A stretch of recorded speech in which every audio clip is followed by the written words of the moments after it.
It's the Mike Francesa Podcast on the Bet Rivers Network. Hello again, everybody, and welcome to the Mike Francesa Podcast. You can get it, of course, at betrivers.com and at Apple, Spotify, YouTube, all those wonderful podcast destinations. Baseball is the topic today with former Met manager Terry Collins, and he'll join us right after this.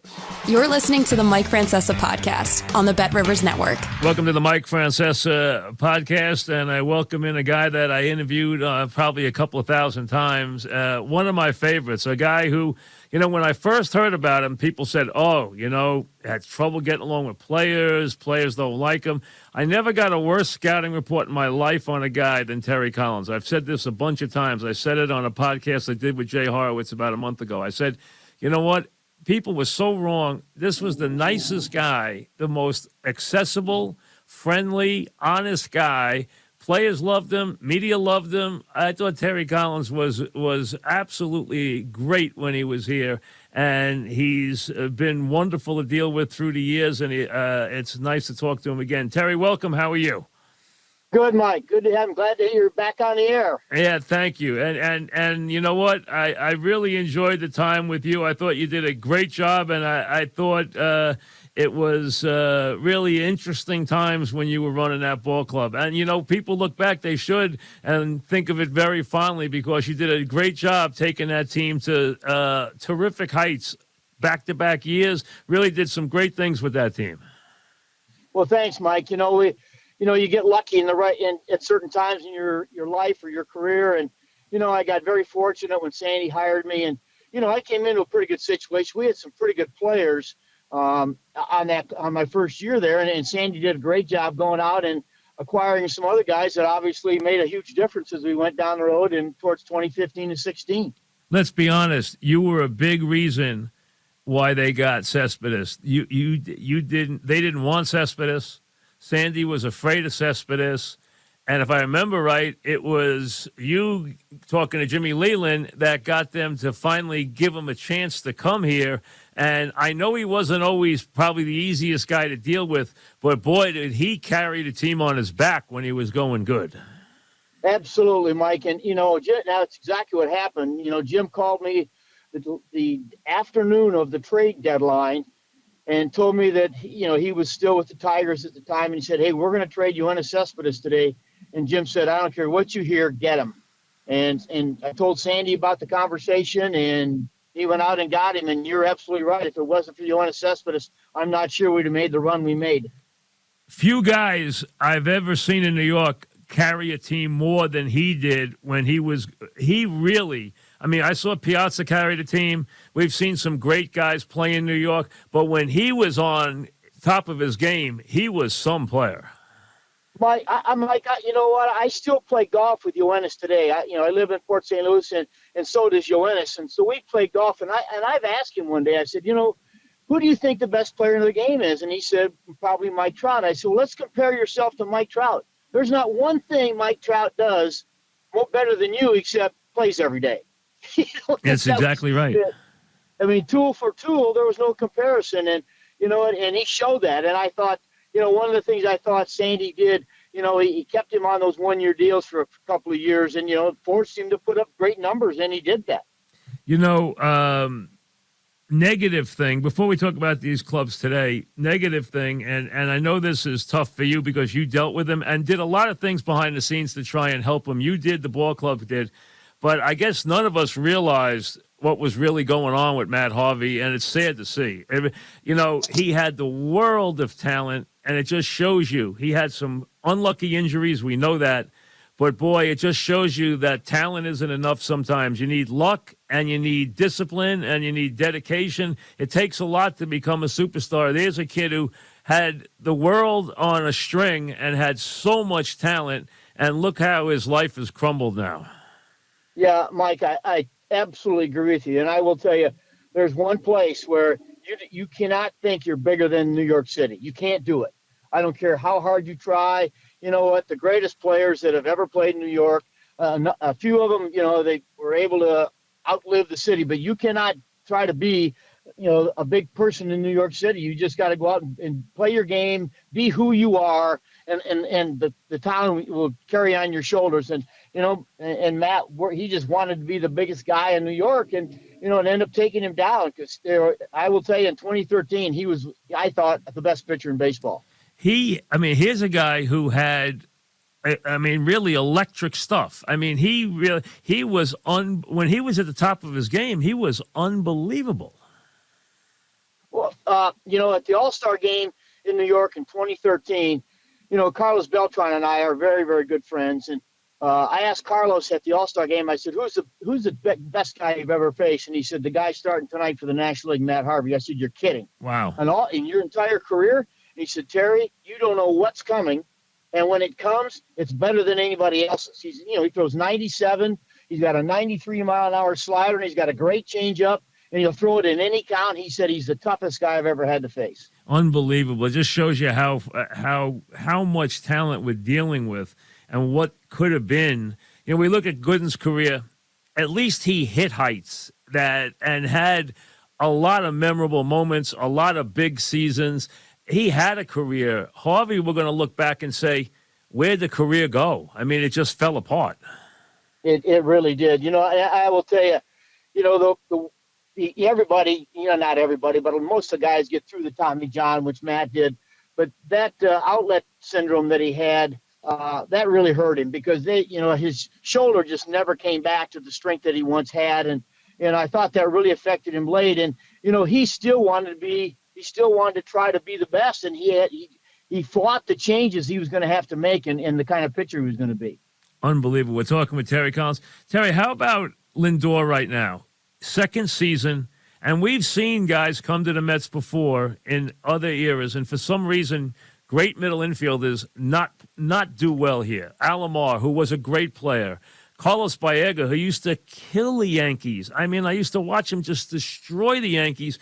Never played well here. Even Juan Samuel in the Dykstra trade had 400 total bases and came here and never played well. So we've seen this before. Now we're into the second season. Lindor's numbers are worse than they were last year. Now here in late May, you start to wonder about whether a guy's with a big contract with a lot to prove is going to be able to handle New York. Some guys never do. Now we're into the second season here, and he's struggling again. Yeah, Mike, and again, I was there and I saw, I witnessed Jason Bays, how he struggled in New York. But I will tell you, you can't hide, no matter what anybody tells you, you cannot hide from the media and what's being said about you. Players say, oh, I don't read that. Well, you know what? You're still going to hear it. I'm sorry. That's, you got, let's really speak to you, what's going on, and you try to live up to it. And instead of just going and being who you are, you know what? Lindor is a great player. He should just go do what he does. That's where I thought Jeff McNeil this year has gone back. Hey, look, I'm a singles hitter. I'm going to be a singles hitter. And I think Francisco is trying to live up to the contract. They brought him in last year, and all of a sudden he was going to be the main guy in the clubhouse. And, he didn't have to do that in Cleveland. They had other guys, and he just went out and played. And for me, he's got to do the same thing in New York, but it's hard because every day he's hit in the face with, hey, you're the clubhouse, you're the main guy, you're the star of the play, you're the star player now. You've got to carry this team. Hey, you're one piece of a good team. This is a good team. So just do what you do best and pass the baton to somebody else at times. We're talking with Terry Collins, of course, who did a great job with the Mets. Terry, Scherzer is a perfect example of a guy who understands who he is. Now, he's already had a great career. We know that. But he's not trying to prove anything here. You can see that. He's just being himself. He brings who he is here. He's going to act the same way. He likes to compete. He wants to play. And I left last night maybe with an injury. We don't know. He took himself out of the game. He said he felt a twinge, so he left. He didn't stay in the game. He said he didn't want to take any chances. But what you've seen from Scherzer is what you expect. He's himself. Yeah, he is himself, Mike. And I will tell you, when he was in Washington, Dusty Baker was the manager, and Dusty and I have a big background together from all our years with the Dodgers. And he came to me one day. He said, "Do you know Max Scherzer?" And I said, "No." He said, "Terry, you need a guy like Max Scherzer. He is the old-time guy you want on the team." He said, "He's the guy today who still runs as a pitcher. He runs and keeps himself in shape like the guys who used to throw 350 innings. He said he does all of the little things that you want to, and guys like you and I want a pitcher to do. He said he's old school. He shows up. He doesn't want to come out of a game. He doesn't care how many pitches he's thrown. His whole goal is to complete the game himself. And you know what? That spreads. That kind of attitude, Mike, it goes through the clubhouse, because those kind of guys, they're not afraid to say something to somebody else. Max Scherzer's not afraid to go up to Tyler McGill and say, hey, look, you got to finish this inning. You got to be able to go out and finish that inning. And, and that's what he brings to the team. And all they have to do is sit back and watch him pitch. You know what? That's who I want to be. I want to follow that guy. And if they do, I mean, they've got a successful career ahead of them. You hit it on the head. You can even see him in the dugout talking to other pitchers when he's not pitching. You've seen that already. And believe me. And you can see he doesn't pull any punches, Mike. You can see how he rubs off. And the other thing is, here's a guy who competes like crazy, but also is not afraid to throw any pitch, any count, any hitter. He doesn't care. And he does not. I said it last week on another show. I said, the thing that makes him great is that he's not afraid to walk you. He's going to make his pitch. And if you want, and what he does, obviously he's so good, hitters will realize that he's going to be around the plate. They got to be ready to swing. And that's why there's so many guys that chase with him chase pitches when he's on the mound, but he's not afraid to walk you. He's going to make his pitch. If he walks you, it's the next guy. And it's the same attitude that Greg Maddux had for so long. You know what? And he was always around the plate. And you know what? If he walks you, he just saw get the next guy. And that's what Max Scherzer does. And I just think if you're a young pitcher today and you can grasp the idea of, hey, look, I'm just going to make pitches. I'm just going to make pitches. I'm not giving in. I'm never going to give in. And when you got quality stuff like Max and a lot of those guys do, you're going to be successful. I'm Mike Francesa talking with former Met manager Terry Collins. Terry, what about deGrom? You know him very well. You know what he is. We all know how tough he is. We all know that. And people say he's not tough. That's nonsense. We know what kind of competitor he is. We know what kind of athlete he is. But how concerned are you with where he is right now? Do you feel comfortable he's going to have a season? Do you worry that he's going to have a season? I know it's from a distance, but deGrom as well as anybody. What do you think about deGrom right now? Well, Mike, I'm very concerned about it. First of all, he is as every bit a competitor as Max Scherzer. And you know what? And when he changed the way he had to pitch, I mean, we all knew he had a good fastball. Did we know that he had 101? No, we didn't. But you know what? That's where the game's dictated, hey, look, we're going to pitch high in the zone. We're going to be a four-seam fastball kind of guy. And Jake said, okay, fine. And he became the pitcher. Now, I think that wear and tear has beat him up a little bit. But so I'm very concerned that right now, I think, obviously, I don't know what the healing process is on the kind of injury he's had, but I know one thing, Jake's going to try to come back. And when he comes back, I just hope he said, hey, look, I've got good enough command. I got tremendous mechanics in my delivery. I can make pitches. I don't have to throw every pitch 100 miles an hour, because I still think he's got a long career ahead of him if he can get it again.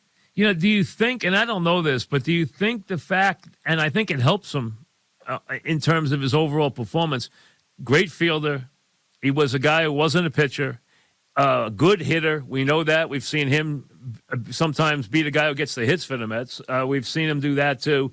Do you think the nagging injuries and all the little things that seem to sideline him, do you think some of it has to do with the fact that he wasn't a pitcher all his life and he was a regular baseball player? Well, Mike, you know what? I almost think it's, those kind of guys who didn't pitch all the time, I think they had a lot of life in their arms. And I think that's why Jake, for so long could, reinvent himself as a pitcher as far as his velocity goes. But right now, I'm just worried about, the condition of his body, of his arm, and to throw that hard. I mean, the strain on his arm has got to be really something. And because he's not a big go in the weight room guy, which I thought was great, because, you know what, I didn't think he had to bulk up to throw hard. But I just know that kind of velocity over an extended period of time. And he was a guy, as you know, Mike, this guy was out there 8, 9 innings, a lot. I mean, to where, he was at the 120 pitch mark a lot in those games. And I'm just wondering, because he was never conditioned to go that far, if that's been the wear and tear that's caused some of these injuries. It's hard to believe how good he got. He got to a level last year, and I don't put anybody on the level with your buddy Sandy Koufax. I saw Koufax pitch as a kid, and I've always said this, no matter who you're talking about, Pedro Martinez in his prime, Randy Johnson in his prime, Roger Clemens in his prime, even Tom Seaver in his prime, none of them were as dominant as the Sandy Koufax from 1961 to 66. Never saw anybody as good as him ever, who he was overpoweringly dominant and he was there every game, and it was almost a rarity if somebody scored off him. But deGrom almost got to a level that was like that last year. And, Mike, you bring up a great point. When Sandy pitched, obviously, the salaries weren't even close to what they were today. I mean, Sandy tells me a story about how one year, and I think it was 63, where he was making $7,000 a year. And if you won the World Series, you got $13,000. And so the whole goal was to double your salary to go to the World Series. And so, the pressure on those guys back then, to go to win was so huge. And I think, in the case of Jake, because they weren't scoring runs for him, he had to work so hard to keep the other team, not scoring runs. Again, you're talking about, you and I have talked about this in the past about, those guys that have to pitch those tough innings. You really got to bear down to get through a tough inning. Well, right. So you look at all the starts Jake had. He won a Cy Young, only won 10 games because he couldn't let the other team score if he was going to have any chance of winning. And I think that workload alone took wear and tear on him. No question about it. Overall, the team, it's gotten great starting pitching. It hasn't gotten a lot of offense, this year. It hasn't gotten anything out of Escobar. It hasn't gotten anything out of the catcher spot. The two best hitters, other than Alonso's gotten his RBIs, the two guys who have been consistent have been Nimmo, who's a better player than I ever thought he was. I got to admit, I didn't like Nimmo. I didn't think Nimmo was an everyday player. I was wrong. He's a better player than I ever thought he was. I got to admit that. And McNeil, they've been the really only consistent hitters in the lineup this year. I agree. You know what? And I totally agree with what you said about Brandon Nimmo. When I saw Brandon Nimmo was young, people said, boy, this guy's really going to be a good hitter. And he had lapses. He didn't have lapses, but he really had to work hard to get better defensively. He was kind of a line drive hitter, and people thought, geez, he's going to, he's got to hit the ball out of the ballpark. And I never saw that he was going to be able to do that. But I'll tell you what he's always been able to do, and that is work the count, get on base, and create things. He's become a very good player. And Jeff McNeil, and I'm so happy. I don't know who got. Yeah, he looks like McNeil. Last year, I think McNeil had trouble with Lindor. Let's be honest, he did, and he did. He tried to become a home run hitter. Now he's back to being the McNeil of 2 years ago. I agree. I think that's what. And I've had this battle with a lot of people. Players are who they are, and you know what? The minute they try to be somebody different, they're gonna look for failure. And that's what happened with the Jeff last year because he's always hit. And so now he's back doing what he can do. But you know what? I thought what they did this winter by getting some depth on the bench, by going out and getting some, quality backup players to where they could give these guys some time off. Now, again, they got off to a great start, and I think they have raised their expectation level so high that now they're expecting a lot out of themselves instead of just going and do what they can do, Mike. I mean, you see it all the time, guys over swinging. And, hey, look, one of the things that's why I always thought Robinson Cano was going to hit, because I watched him in spring training. You know what? They'd put the shift on, and he'd get 2 strikes, and he'd just hit a base hit to left field. I think when the season starts, your philosophy changes a little bit, and you think you got to do more damage when you don't have to. You know what? One of the things the Mets have done, they get guys on base. And now, hey, look, somebody's got to hit a sacrifice fly, or somebody's got to – there's nothing wrong with 2-out singles. I saw last year, I came into New York for a series and watched the St. Louis Cardinals late in the season beat the Mets up by getting base hit after base hit against the shift and scoring runs and, a lot of runs. And I'm just thinking, if they have a good enough team and good enough to pitching, if they can score and add on some runs during the game, they're going to be a legitimate pennant contender. I've never, Terry, been a big Diaz guy. His first year was such a big flop, and he's always, it seems to me, in the big inning, held the ball a little tight. And he's dominant, and he'll strike out the side. in a nothing game, but he hasn't been great in the big game. And let him pitch in some big playoff games, and we'll see how he does. But I got to admit, he does bring electrifying stuff to the mound when he goes out there. He does. And you know what, Mike? It'll be fun to watch him, or it'll be interesting certainly to watch him as they get into late into the season to where all of a sudden those games in September, they're big. One of them's big.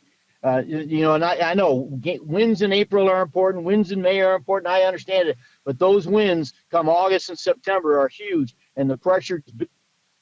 So here he is. He's off to a great start this year. It'll be really interesting to see if he can maintain it throughout the season. How about the Yankees start? Oh my gosh. They were 7-6. They haven't lost since. They've actually lost 4 games since the middle of April. Well, I will tell you, when Giancarlo Stanton started to swing the bat and Judge started to swing the bat, that just changes your whole lineup. Just takes the pressure off everybody else in the lineup. Your 2 star players are going to carry us. And I used to say, for years, Mike, I said, every team star player has to play good. You don't have a guy that can pick up the load for a star, and their 2 star players are just, they're just killing. And Cortez, oh my God, what a start he's had. You talk about a guy like Cortez. Now he's not an overpowering type, but I compare his ascension out of nowhere the way Guidry came out of nowhere. Guidry came out of nowhere and became a star. He was a guy the Yankees were going to get rid of. He came out of the bullpen, gave up 2 homers to the Red Sox one night in relief, and George wanted to get rid of him, send him to the minors. You know what? He learned Sparky Lyle's slider, and he became a superstar. Now, this guy doesn't throw hard, but he not only has been unhittable, he pitches 8 innings without even an effort. The guy pitches deep in the game every time. It gets to the point where you say, hey, what you're looking at is real. He's there every game now. This guy's pitching like one of the best pitchers in baseball. It's, and Mike, again, it goes back. He locates everything he does. Every pitch he throws, it has a purpose.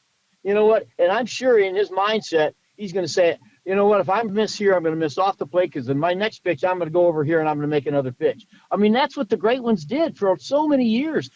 Before everybody threw 100, those guys, they just chewed you up with command. You never know where the ball was going to be. They're always around the corners of the plate. And so they were tough to hit. And I've watched this guy pitch 2 times now, and I just shake my head. He's one of those guys when the game's over, you walk up and say, God, I was 0 for 4 and didn't even take a good swing. Yeah, it's a comfortable collar, exactly, like Catfish Hunter. Catfish Hunter was like that, I know. One of the things the Yankees have always done, they do such a great job in scouting. They find those guys. They develop pitches. They've done a great job taking guys from other teams and turning them into very useful pitchers, both in the rotation and in the bullpen. You got guys who've come out of nowhere for them, and really not guys that cost them a lot or anything else, and they have done you're right, they've done a very good job, and some teams are like that. Dave Duncan used to do that. He used to develop guys all the time. The Yankees have done a very good job at developing guys into really – Tampa does that too. They develop these guys into really good pitchers. They really do. And, Mike, how many times have you heard early in the season or in spring training, you never can have enough pitching? Well, you know what? If you develop pitching, you'll always have pitching. You can't, every time somebody has a bad day, you're reading a paper about a team, they got to go find somebody. Well, you know what? You got to develop your own pitching once in a while. You got to be able to reach down in the minor leagues and pull a guy up like the Mets did last year with McGill. Pulled him up, and, now he's one of their best pitchers, even though he's hurt right now, but he became one of their best pitchers last year. But you've got to be able to develop your own pitching. And the Yankees, Tampa Bay, I'm looking at what the Giants have done now. Amazing what the Giants have done. Giants have revolutionized baseball the way they're playing. They got a bunch of no-name guys. They got 1 million coaches. They give them a lot of instruction and a lot of care, and all of a sudden these guys produce.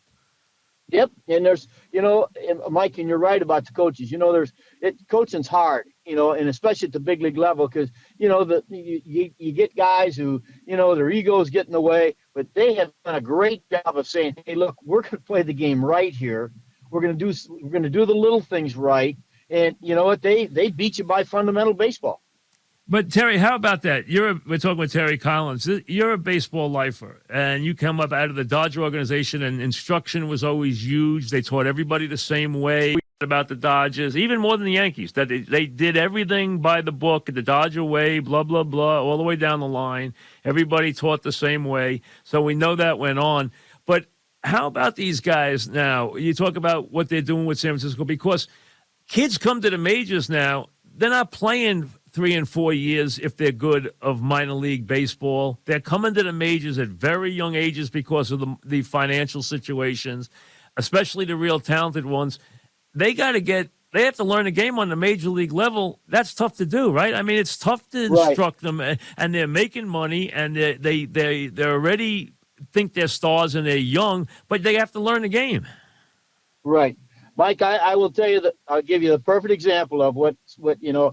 So this past spring, I only went out and watched them a couple of days in spring training. I tried to stay in the background if I could. I went out one day, and Buck had taken over the entire complex because it was fundamental day, and they stressed cutoffs and relays.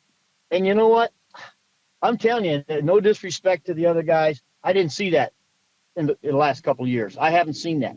And yet here they are. Here's and you got experienced big league players. You got Marte and Canna, and the experienced infielders. They went out and worked on cutoffs and relays because of exactly what you said. Hey, sometimes those little things win you games. And how many times have we seen a play? Somebody hit a cutoff man, and they threw somebody out of the base, and it goes unnoticed.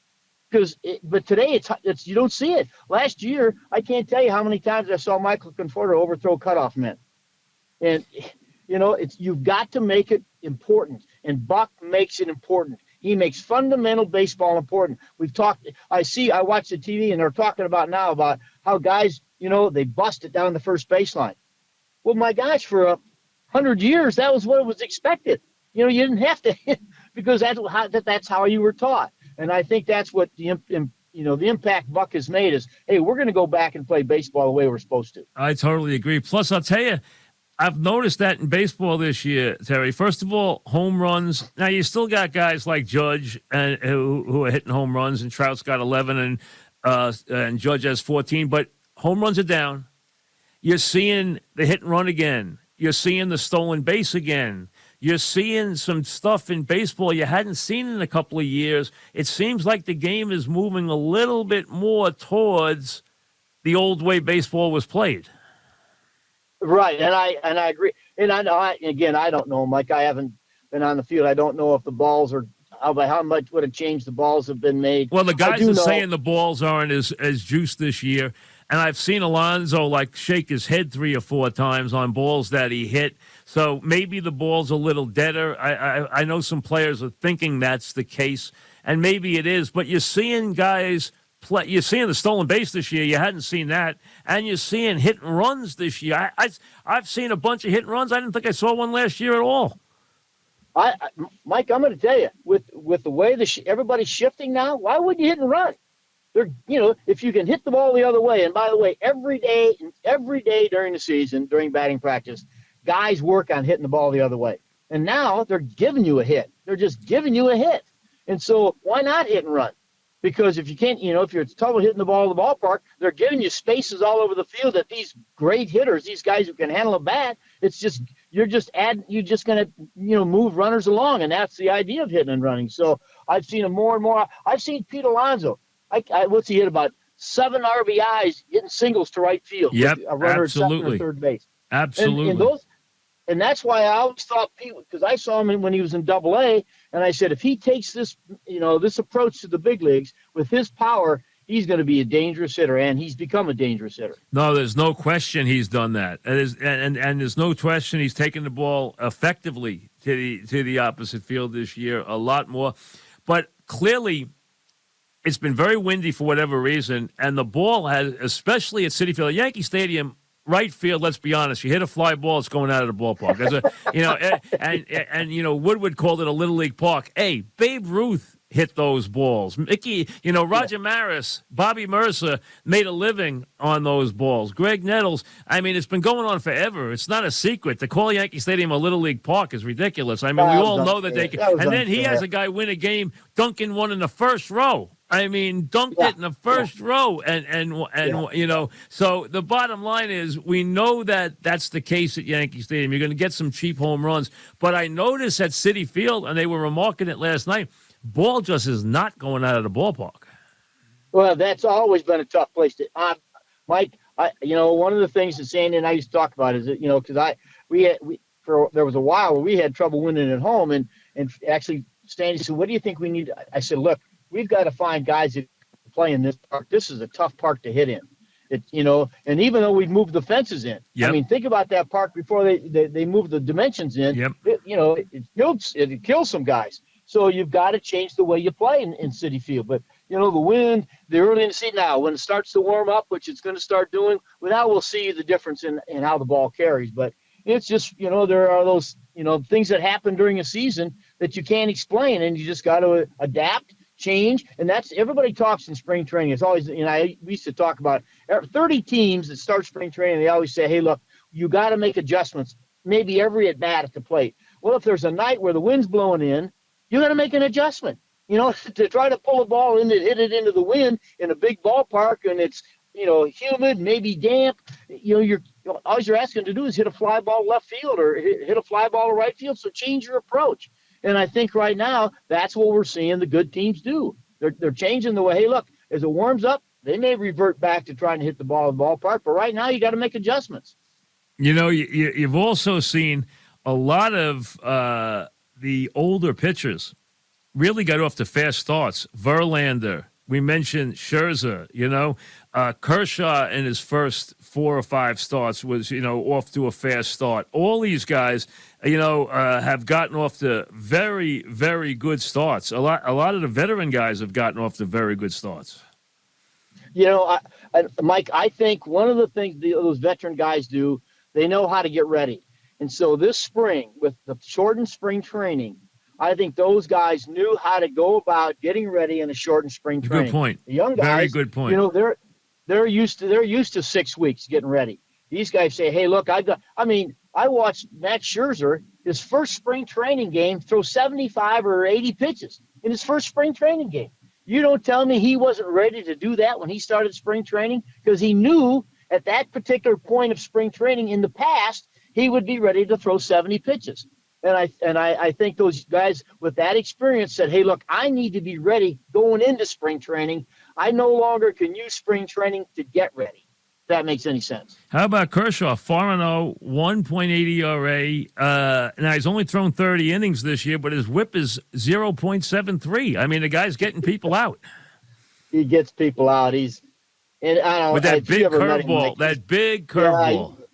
And he's just the best person on earth. And you just root for those kind of guys. And what Justin Verlander has done, coming off Tommy John at his age. Yep, amazing. And all the bullets he's thrown in his life, and still get off to the start he has. And again, I just don't think you can trade anything for the experience that he's had, knowing how to get ready for a season. I'm telling you, I thought Kershaw was done. I mean, he's had an incredible career. We know that. I mean, he's 100 games over 500, which is unbelievable. He's got a 2.80 ERA in his career, in this era. His whip is almost under 1 for his career. I mean, the guy's legendary. I know the postseason has haunted him, and he got some vindication. But forget that for a second. That's a small sample. The guy's been unbelievable. But I thought he was done going into this year. I didn't think he had a lot left, and he's been unbelievable this year.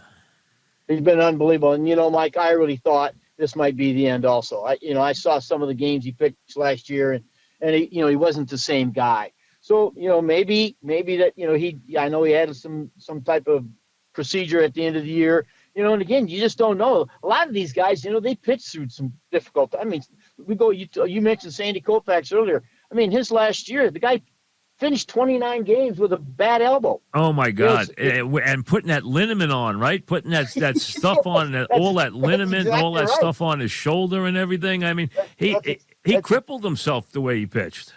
But you know what? hey, there are expectations when you're a guy like Clayton Kershaw or Justin Verlander or Max Scherzer. You're expected to be able to do some stuff. And and I thought one of the things about early in the year when Clayton was pitching the perfect game, I'm sure he said to himself, look, I'd like to stay out here, but I got a lot of games yet to go. I got 28 more starts yet. I'm not blowing myself out now for down the road because, a no-hitter, even though a perfect game is great, but I need to get through this season. And I thought, that's how those guys get ready. And I think last night, Max taking himself out of the game. Hey, look, I'm not missing my next start. Why would I push it tonight and miss my next two starts? And that's what those veterans do. We're talking with Terry Collins. So people ask me all the time, how's Terry Collins doing? How's he doing? So tell the folks, I know you're working on your golf game, which is very good, folks. He's a single-digit handicap. I know that. I know very, very. So his golf game is excellent. How else are things going? Well, Mike, I'm doing fine. I keep up with it a lot. I missed the game. I missed the competition side of the game, which that's why we all did it for all those years. But I followed. Hey, you had a wonderful career. You really did. You had a wonderful career. And you know what? You had a heck of a career. And in years, as people go back and look at it, you had a heck of a career with the Mets. You really did. Well, thank you. And I owe a lot of people a lot of things. And certainly, hey, look, you can't please everybody. And so when you walk in that locker room, there's going to be one or two guys that, they don't like you and you don't like them. So, but you got to make it work and you got to be yourself, because if you don't, players recognize it. If you come in and you try to be somebody you're not, they read it, and now you got a mess on your hands. So, and I'm an intense guy. I was a little guy when I played, and I used to say growing up I had to play harder than anybody else in order to be able to stay on the field. So, and I kind of managed that way. I demanded things. I demanded you to play the game right and hustle and do the things. I always said if a dad ever brought his son to watch one of my teams play, I wanted him to leave the stadium and say, that's how you're supposed to play. So I was very blessed. I had great players and had a great time. And right now I look back and I hopefully don't have to apologize for anything. And you don't. I'm still involved. I still do some TV stuff, and I love talking to you. I can't wait to see you and play some golf with you. Absolutely, Terry. Pleasure to talk to you as always. And we'll get together and play some golf. Absolutely. Thanks for a couple of minutes. Appreciate it. You bet, Mike. Good Thank to talk you, Terry. to you. Take care. Terry Collins, again, who was an absolute joy when he was here. I'm telling you, you get a scouting report, and never was a scouting report more off than on him. People said, all the gruff personalities. Nonsense. The best guy going. Could not have been a better guy through the years. Quick break, and we'll wrap things up after this. You're listening to the Mike Francesa podcast on the Bet Rivers Network. Thanks to Terry Collins. Now, a couple of thoughts as we head towards Memorial Day. The Mets off last night's winner, 25-14. They have a very comfortable lead. But again, there's a note of caution. There's a feeling of just uneasiness. Now you have Scherzer joining deGrom in the unknown. We don't know yet if Scherzer's injured, took himself out of the game, said he felt something in his side that he hadn't felt, and he wanted to be cautious. Smart on his part. Veteran pitcher, smart, no question about it. And the Mets are in a very good spot. They have a bigger lead in their division than the Yankees do, despite the Yankee-Gordy record. But they have a lot of issues. They're not scoring runs. They don't hit left-handed pitching. They have a lot of positions where they're not getting any offense. Now you're getting some breakdowns, both in injuries and efficiency in the starting rotation, which has been so good. You worry about the depth of the pen. So there's a lot of issues here with this Met team that give you an uneasiness despite the record, which gives you a high level of comfort. Accept the record, but just be cautious about what may lay ahead in the days to come as they hit the road. Now the Yankees. And I want to make this from a betting standpoint with baseball. I know a lot of you as big Yankee fans are just overjoyed that this team that was 7-6 has gone on a 21-3 surge. An unbelievable run to go to 28-9, to have a record that when you look, teams that start this way usually win the World Series, whether they're Yankee teams in the past or anybody. This is a start that is now in the rarefied airs of great starts. But if you are wagering on the Yankees, there's a very different tale to tell. Now, I know a lot of you fall into this trap, and I've warned you about this in the past, and here's the perfect illustration. All the Yankees do is keep winning, right? So you've just been putting down Yankees, let's go Yankees, betting the Yankees, except a lot of days when you look at the Yankee line, if Cole's on the mound, they're 3-1 favorites. If they're playing the Orioles like they have the last couple of nights, they're 260-1. They're 280-1. Or they're playing the Texas Rangers as they did earlier in May. They're 260-1. They're 280-1, 3-1 if Cole's pitching. And you're saying, you know what? I'm going to lay the run. I'm going to lay the 1.5 runs and only lay 110 or lay 120. I'm not laying just in case they lose. They'll score a lot of runs anyway. They'll win the game, and I'll be happier anyway. Well, that has come back to bite you. And the reason it does is because teams win a lot of games by 1 run. They're not giving you anything. Guys who make odds don't give you anything. Nothing is for free, and you can get burned on this. And with the Yankees recently, you have gotten burned. The last 2 nights with the Orioles, you've gotten burned. The Yankees, if you laid 1.5 the last 2 days, instead of them winning, you winning like they won, you lost. The Yankees beat the Orioles 3-2. The night before, they beat them 5-4. You're laying a 1.5. You're a loser. You're a loser. Go back to May 8th and May 9th. When the Rangers pitched real well, couldn't hit. Yankees didn't hit either. Yankees won 2-1 on May 8th. They won 1-0 on May 9th. You know what? You lay a 1.5. You're beaten all 4 of those times. Yankee W's, W. If you laid 1.5, which is the sucker play, loser, loser, loser, loser. Keep that in mind. 1.5 is not a gift. We'll be back with Preakness analysis on the next podcast with Brad Thomas. So get ready for that as the Preakness comes your way. We'll also have the run for the Black Eyed Susans, the female version of the Triple Crown race. So we'll have that for you on the next podcast. Be looking for that. See you soon. Thanks for listening to the Mike Francesa podcast on the Bet Rivers Network.